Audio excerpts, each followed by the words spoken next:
Hi everyone! So I'm super excited today to talk to you guys all about my research project on Thailand's most stylistic dance, Khon. So a little background story about why I chose to research this topic. Before coming to this class, I had never thought about any sort of dance culture within the several countries that I've been to and been in. I thought about doing a project on Germany since I've lived there. So I lived there for 3 years. But then I remembered that I've already done a project on that. So I didn't want to do a project that would be most popular that a lot of people I think would do.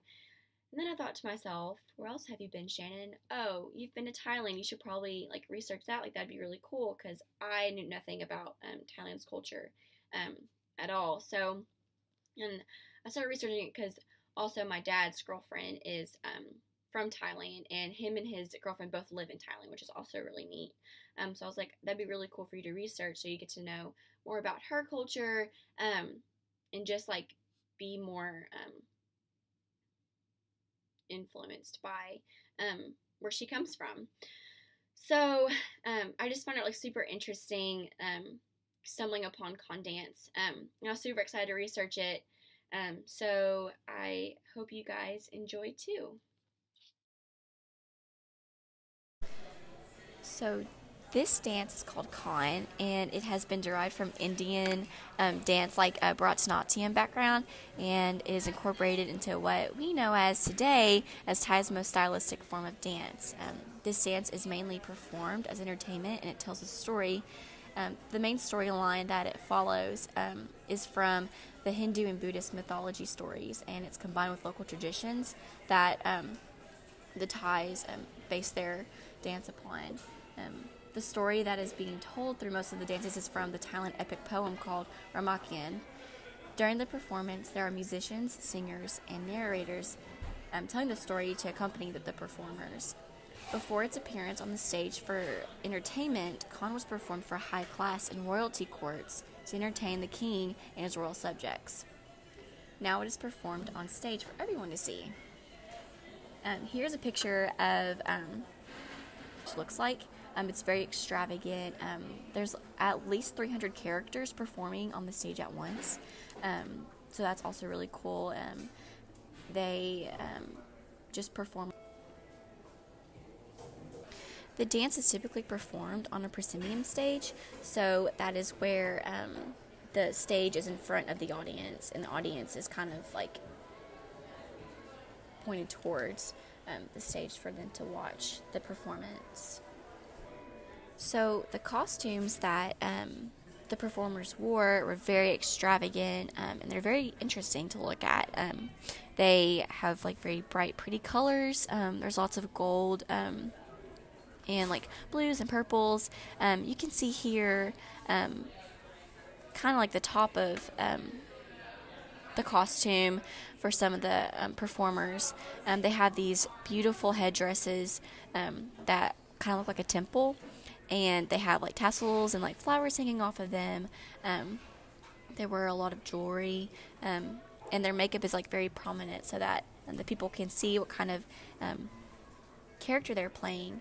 A lot of the performers that have the headdresses on are the performers that have the temple-like headdresses on are typically symbolizing deities or other gods. And then we see that there are other kinds of headdresses that are more shaped like a helmet, and those ones are more seen as monkeys or acrobatic type characters. These performers also symbolize demons. And Khon dance is really known for their masks that they wear.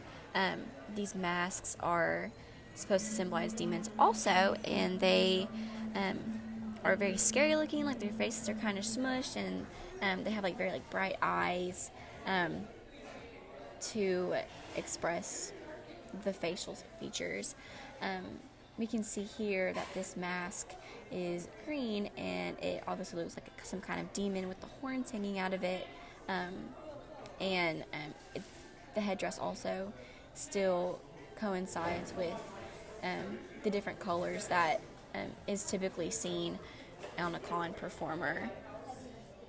Something else that's very commonly seen as a connection to Bharatanatyam is the way that the performers' hands are. Their movements are very similar with the flat, strong like hands, and they also symbolize or just picture like different meanings and symbols, just like the Bharatanatyam Indian dance. We can see here that this woman's hands are very strong and like pointed, and her back is kind of arched, just like the Indian dances are as well. And she is also wearing the headdresses and the very bright, pretty colors, and she also has like a lot of jewelry on. But you can tell that like this dance is very reliant on that. The performers typically start at a young age dancing. Depending on their body type, depends on what character they would play in this performance. And depending on that, so like if they have like very athletic bodies, they would probably play like a monkey or something, the more acrobatic character. And if they were like taller or like thinner, they would probably play a deity or another kind of human. Something else that's very prominent in the Khon traditional dance is the gender roles that's played within them. Men actually used to dance before the women did. Like it'd be like the Shakespearean theory, where the guy would play both male and female parts. But now the women also are able to participate, and they can play the male parts as well as the men play the female parts. Now that you guys are Khon gurus, I put a video on here for you guys to watch. This is a Khon performance, so I hope you enjoy it.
guys is just like a little tutorial video of how the students learn how to do Khon, like what they have to do and how it impacts them.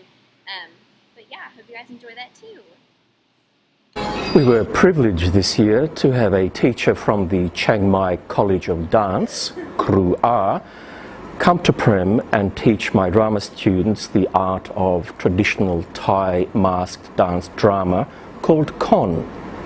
He taught the students the various techniques of footwork, handwork and choreography, and it was quite an exciting opportunity for the students to learn about the traditional theatre form of the host country here, Thailand.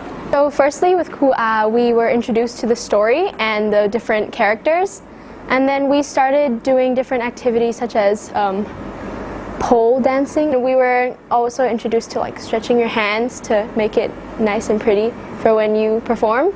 And then we learned about the 3 different types of characters, which is the yak and the royal ones, which were like supposed to be really smooth, and then the monkeys.